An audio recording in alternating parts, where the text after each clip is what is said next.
Welcome to our series, Understanding Reality. It's part of the ongoing program, of course, of Release Your Wings. I'm Dan Bagley, and I'm with my friend Shireen Chadha. Hello, Dan. Hi, Shireen.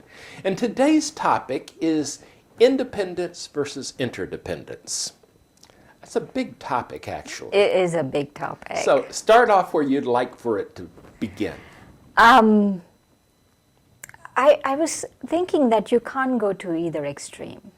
You can't say that I want to be independent and I want to be totally independent, or you can't go to the other extreme and say, I'm totally interdependent. I feel that there should be some balance because we're all interdependent.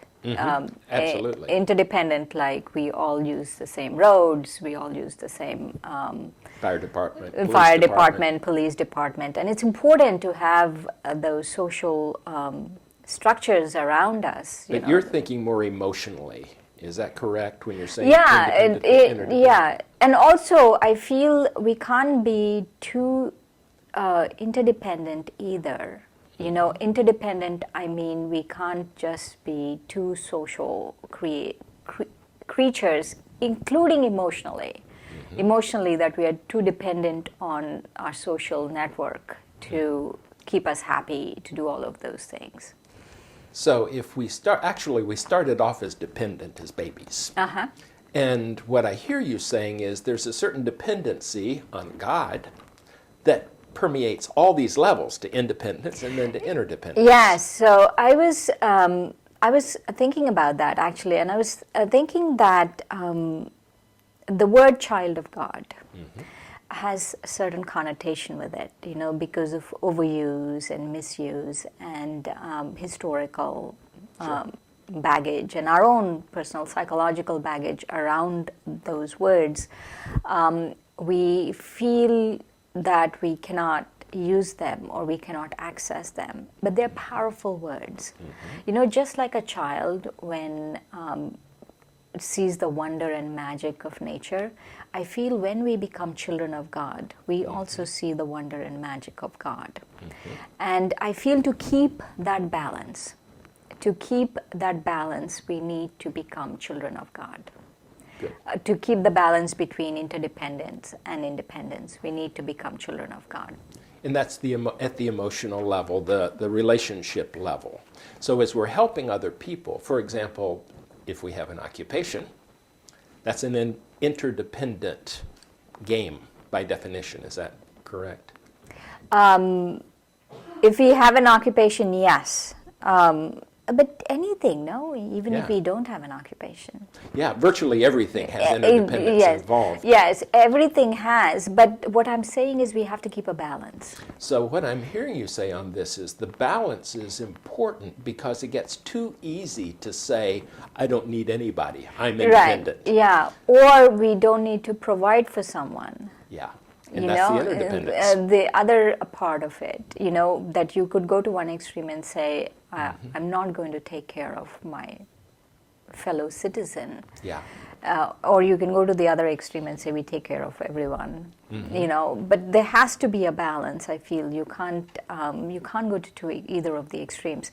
One of the things that I've been thinking about lately is to be a citizen yogi.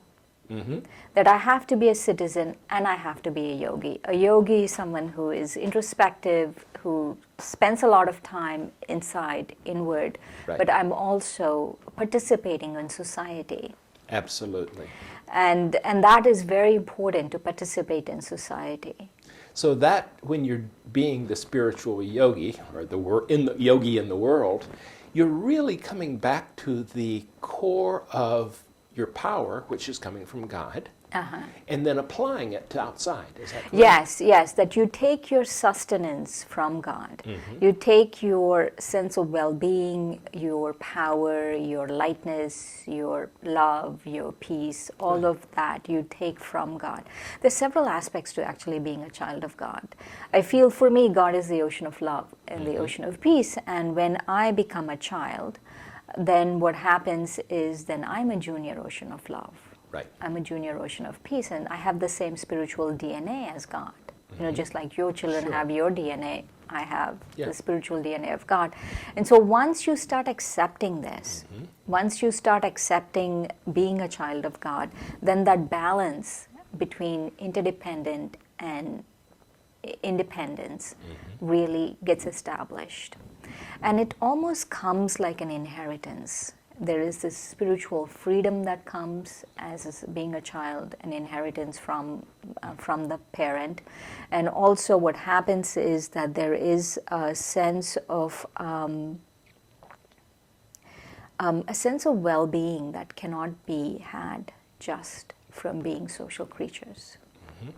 Or can't be had just by being an individual creature, not touching the lives of others. Yes. I think we need each other.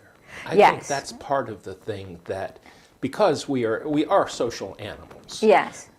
But what I hear you saying is we can't forget from where we come, we can't forget our autonomy, and we can't forget to help others as part of that. Yes.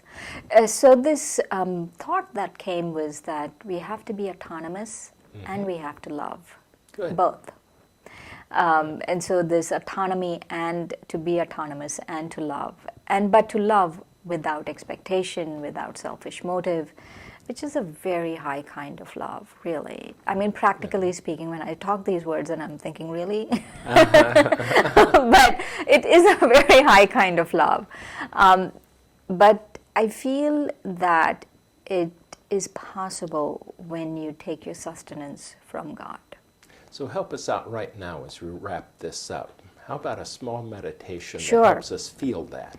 Sure. So let's become aware. Take a deep breath, relax.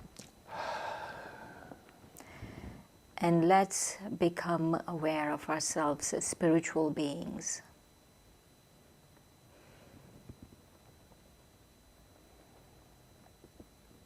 And just like the human body has a parents,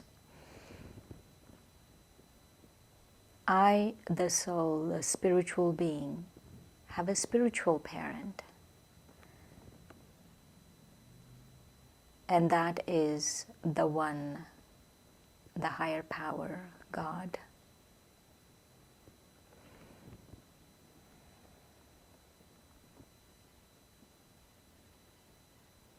I accept that I am a child of God. I, the soul, am a child of God.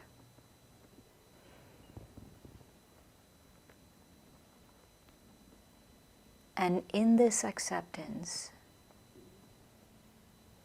comes an inheritance of love and peace.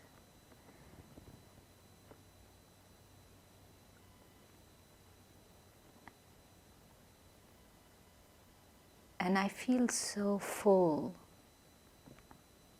from this relationship with God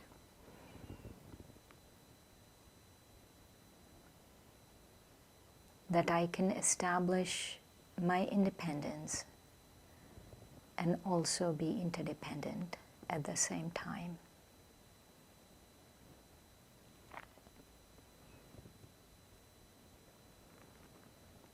Om Shanti.